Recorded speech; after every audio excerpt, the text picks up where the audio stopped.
जय साईं राम। जैसे कि आपने थंबनेल में देखा होगा, हम बात करेंगे बाबा और पुलिस ऑफिसर्स की कहानियों के ऊपर। पुलिस ऑफिसर पर्टिकुलरली नहीं, ऑफिसर्स जो बड़े-बड़े उस समय गवर्नमेंट में ऑफिसर्स होते थे, उनका क्या विचार था, वो क्या सोचते थे, और एक कहानी भी डिस्कस करेंगे।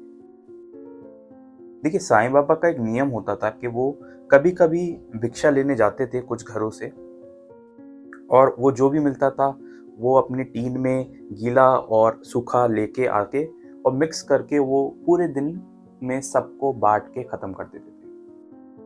उनके यहाँ से कोई भूखा नहीं जाता था, और अक्सर ऐसा होता था कि जो दक्षिणा उन्हें मिलती थी, जो उनके भक्त देते थे, बाबा ने कभी किसी को फोर्स नहीं किया उनको दक्षिणा देने को। और अगर जिनसे दक्षिणा उन्होंने मांगी भी है, तो बाबा हमेशा ये कहते थे, मुझे इसका 100 गुना तुम्हें लौटाना होता है।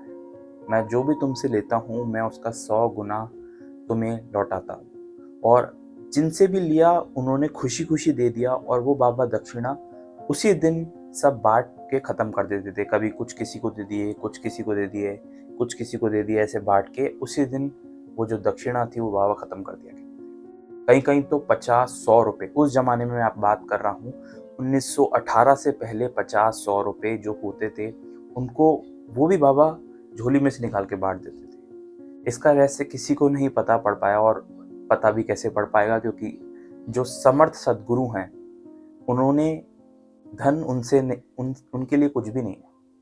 वो चाहें तो धन प्रकट भी कर सकते हैं, और चाहें तो जितना चाहे उतना दे सकते हैं।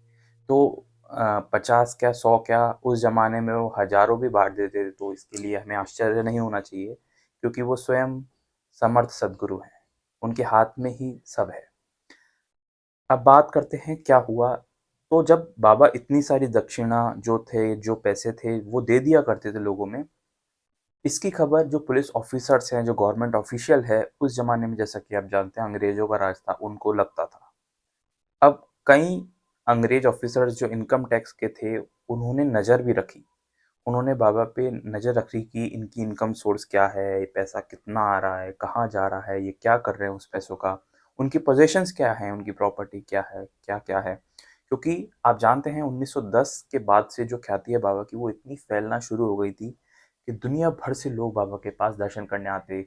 बॉम्बे हाई कोर्ट का जज हो, या फिर डिप्टी कलेक्टर्स हों, या फिर तमाम जो लोग हैं छोटे-छोटे गाँव से लेके बड़े-बड़े शहरों से, वाराणसी हो या फिर मारवाड़ीज़ हों, तो वो सब बाबा के पास आने लगे थे।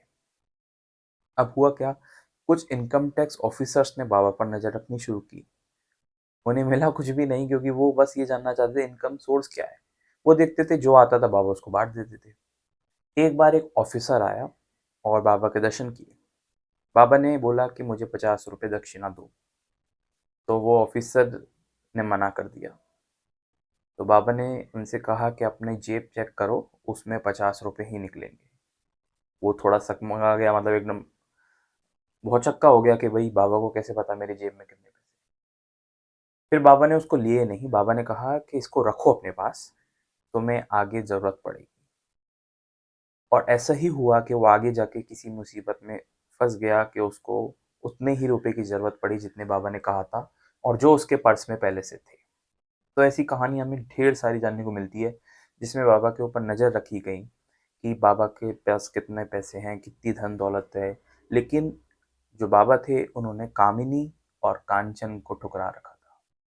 बाबा परम सिद्ध थे, परम सिद्ध थे, और परम सिद्ध होने के बाद भी बाबा ने अपनी सिद्धियों को शो ऑफ नहीं किया।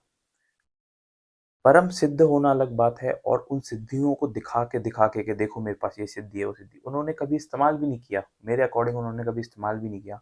उन्हें हर व्यक्ति का हर कुछ मालूम था, लेकिन कभी उन्होंने ये दिखावा नहीं किया कि मुझे ये सिद्धि आती है, ये आता है। वो वो हमेशा कहते थे कि फ़कीर अव्वल बादशाही, मतलब फ़कीर का जीवन सबसे बड़ी बादशाही है। और इस ये जो लाइन है ये बहुत इम्पोर्टेंट है, फ़कीर अव्वल बादशाही। ये एक सूत्र है, एक फ़ॉर्मूला है जो बाबा ने उस टाइम पर दिया था, जो कलयुग के अंत तक काम आएगा। अगर आप फ़कीरी में जीवन जी के खुश हो सकते हैं, तो उससे बड़ी बादशाही कुछ नहीं हो सकती। और ऐसा ही हुआ।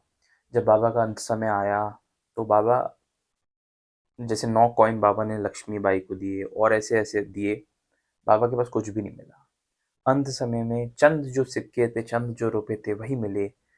लोग देख के हैरान थे कि लोग दूर-दूर से आए, बाबा ने समाधि ले ली इसका समाचार सुन के। वो देख के हैरान थे कि बाबा ने जीवन भर हर दिन 100-100 रुपए और पता नहीं कितने रुपए कितने लोगों को ऐसे ही दान दिए। ज़रूरतमंदों को दान दिए, भोजन कराया, रुकने की व्यवस्था कराई और जो भी खर्चा होता था वो दिया। लेकिन अंत समय में बाबा की झोली में चंद रुपए ही मिले। इससे बड़ी आश्चर्य वाली बात क्या हो सकती है? जो जो स्वयं परमात्मा हो वो अपने भक्तों के लिए जो जितने रुपए दान दे सकता है, उनके पास कुछ भी नहीं मिला और उनकी ये बात सिद्ध भी हुई, फ़कीरी अव्वल बादशाही। फ़कीरी का जीवन उन्होंने सबसे ऊपर रखा। इसी तरह अगर आप साईं बाबा से जुड़ी हुई असली कहानियाँ जानना चाहते हैं, तो आप अभी सब्सक्राइब कर सकते हैं, फॉलो कर सकते हैं मेरे इस चैनल को। जय साईं राम।